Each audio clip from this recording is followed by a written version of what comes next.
О выявлении 44 фактов назначения кадров в госучреждениях по признакам родства и местничества сообщила Нигора Мукими, представитель антикоррупционного агентства на пресс-конференции 15 августа.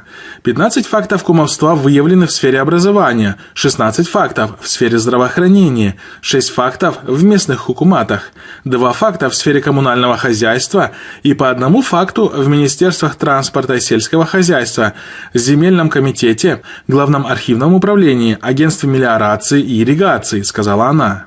На вопрос журналистов, были ли выявлены факты совместной работы родственников президента и высокопоставленных чиновников, Мукими ответила, что выявлены только вышеназванные факты. Не удивляюсь этой статистике, потому что агентство по борьбе с коррупцией в последние годы ищет мздоимцев и нарушителей закона только среди учителей и врачей, говорит проживающий в эмиграции таджикский журналист Хайрулло Мирсаидов. У нас все коррумпировано сверху донизу, как и везде.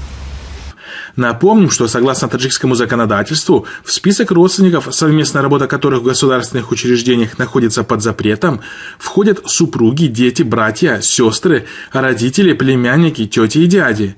Однако, несмотря на это, многие близкие родственники президента Таджикистана Эмомали Рахмона занимали и занимают ключевые посты в высших органах власти. Старший сын президента Рустами Эмомали является спикером Меджлиси Милли, Верхней палаты парламента, и мэром Душанбе. Дочь президента Азада Рахмон руководит исполнительным аппаратом главы государства. Другая дочь президента, Рухшона Эмомали, была назначена послом Таджикистана в Великобритании и Северной Ирландии.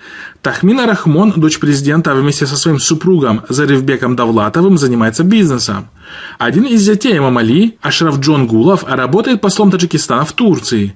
Один из его племянников, Исламиддин Рахмон, является председателем Дангаринского района. Другой, Умед Рахмон, прокурором района Сино города Душанбе.